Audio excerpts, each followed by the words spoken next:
નમસ્કાર. કોલેજ જીવન એટલે શું? શું માત્ર વર્ગખંડો, પરીક્ષાઓ અને પુસ્તકો? ના, બિલકુલ નહીં. કોલેજ જીવન એટલે વાસ્તવિક જીવનનું ઘડતર.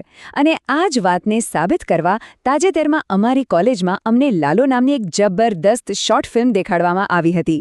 આજે આપણે આ જ વિશે વાત કરવાના છીએ કે આ ફિલ્મ પાછળનો અસલી મેસેજ શું હતો. તો ચાલો શરૂ કરીએ. અહીં એક બહુ જ સીધો તફાવત છે. પુસ્તકોમાંથી મળતું જ્ઞાન અને વાસ્તવિક જીવનનું ઘડતર. સાચું શિક્ષણ ક્યારેય માત્ર 4 દિવાલો કે થિયરીઓમાં બંધાયેલું નથી હોતું, ખરું ને? જ્યારે આપણે આ એકેડેમિક દુનિયાની બહાર નીકળીને રિયલ વર્લ્ડની જટિલતાઓમાં પગ મૂકીએ છીએ, ત્યારે જ અસલી શિક્ષણની શરૂઆત થાય છે.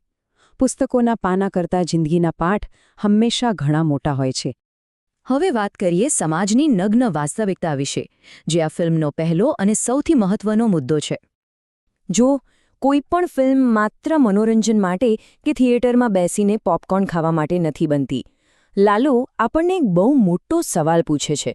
શું આપણું આ વ્યસ્ત અને સુવિધાજનક જીવન આપણને બીજાની પીડા પ્રત્યે સાવ અંત બનાવી દે છે? જરા વિચારો, આપણે આપણા રૂટીનમાં એટલા તો ખોવાયેલા રહીએ છીએ કે આપણી આસપાસના ગરીબ કે વંચિત લોકોની તકલીફો આપણને દેખાતી જ નથી. જાણે કે આપણી સગવડોએ આપણી સંવેદનાઓ પર એક મોટો પડદો પાડી દીધો છે. અને અહીં જ આવે છે સૌથી મોટી વાસ્તવિકતા. સંજોગો માણસને મજબૂર કરે છે. આ ફિલ્મમાં લાલાનું પાત્ર આ જ વાતનું જીવંત ઉદાહરણ છે. કોઈપણ વ્યક્તિ પોતાની મરજીથી કે જન્મથી જ લાચાર નથી હોતી. ગરીબી અને એવી પરિસ્થિતિઓ જે માણસના કાબૂમાં નથી હોતી, તે તેને કંઈ પણ કરવા માટે મજબૂર કરી દે છે. આ જમીની હકીકત સ્વીકારવી બહુ જ જરૂરી છે. આપણો આગળનો મુદ્દો છે સાચું મૂલ્યાંકન અને સહાનુભૂતિ, એટલે કે સાચી એમ્પેથી. આપણે ઘણીવાર લોકોનું મૂલ્યાંકન કેવી રીતે કરીએ છીએ? તેમના કપડાં પરથી, દેખાવ પરથી, અથવા તો તેમની આર્થિક સ્થિતિ એટલે કે પૈસા પરથી. પણ આ જ તો આપણી સૌથી મોટી ભૂલ છે. આ ફિલ્મનો બહુ મોટો મેસેજ એ છે કે કોઈના કપડાં કે બેંક બેલેન્સ તેના આંતરિક મૂલ્યને ક્યારેય નક્કી કરી શકતા નથી. માત્ર બાહ્ય દેખાવ પરથી કોઈને જજ કરવો એ સાવ ખોટી પદ્ધતિ છે. અને આ જ સંદર્ભમાં એક બહુ જ શક્તિશાળી વિચાર સમજવા જેવો છે. દરેક માણસની અંદર એક ભલાઈ અને એક છુપાયેલી વાર્તા હોય છે.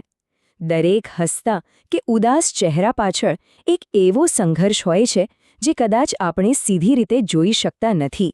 આ છુપાયેલી વાર્તાઓને સમજવા માટે જ આપણી અંદર સહાનુભૂતિ હોવી બહુ જ જરૂરી છે. સહાનુભૂતિ વગર આપણે કોઈને ક્યારેય સાચા અર્થમાં સમજી શકીએ જ નહીં. તો હવે પ્રશ્ન એ થાય કે આ સહાનુભૂતિ પ્રેક્ટિકલી કેવી રીતે કામ કરે છે? બહુ જ સિમ્પલ છે. જ્યારે કોઈ નિરાધાર કે લાચાર વ્યક્તિને સાચા સમયે યોગ્ય સપોર્ટ મળી જાય, ત્યારે તેનું આખું જીવન બદલાઈ શકે છે. એકદમ ટ્રાન્સફોર્મ થઈ જાય છે. ફિલ્મ આપણને બતાવે છે કે તમારો એક નાનકડો ટેકો કે સાચી દિશા કોઈના પણ જીવનમાં કેટલો મોટો ચમત્કાર સર્જી શકે છે. આ પરથી આપણે આપણા આગલા અને બહુ જ અગત્યના વિભાગ પર આવીએ છીએ, શિક્ષણનો સાચો હેતુ. જરા વિચારો, કોલેજે અમને આ ફિલ્મ કેમ દેખાડી હશે? એની પાછળનું ઊંડું કારણ એ જ છે કે શિક્ષણનો ઉદ્દેશ માત્ર ડિગ્રીઓના ઢગલા કરવાનો નથી. આપણી પરંપરાગત સિસ્ટમ ભલે ડિગ્રીઓ પર ભાર મૂકતી હોય, પણ આજની આધુનિક સંસ્થાઓ ઈચ્છે છે કે યુવાનો માત્ર કાગળની ડિગ્રીઓ લઈને ન ફરે, પણ તેઓ ખરા અર્થમાં એક સારા, જવાબદાર અને લોકોની સમસ્યાઓને સમજી શકે તેવા સંવેદનશીલ નાગરિક બને. શિક્ષણનો અંતિમ ધ્યેય તો માણસ બનાવવાનો છે, માત્ર નોકરીની લાયકાત આપવાનો નહીં. એટલા માટે જ આપણને પુસ્તકોની દુનિયાની બહાર જોવા માટે એક નવી દૃષ્ટિની જરૂર પડે છે. લાલો જેવી સિનેમેટિક કૃતિઓ આપણને એ દૃષ્ટિ આપે છે. તે આપણી આંખો ખોલે છે અને આપણને એવી વાસ્તવિકતાઓ સાથે જોડે છે જે પુસ્તકના પાનાઓમાં ક્યાંય છપાયેલી નથી હોતી. અને હવે આપણે આજના આ સેશનના અંતિમ તબક્કા તરફ આવી ગયા છે, શ્રેષ્ઠ સમાજનું નિર્માણ. આ છેલ્લી વાત આપણા સૌ માટે એક બહુ જ મોટું આહ્વાન છે. આ માત્ર એક મેસેજ નથી જેને સાંભળીને આપણે ભૂલી જઈએ. લાલોનો ઉપદેશ માત્ર એક કાનથી સાંભળીને બીજા કાનેથી કાઢી નાખવા માટે બિલકુલ નથી.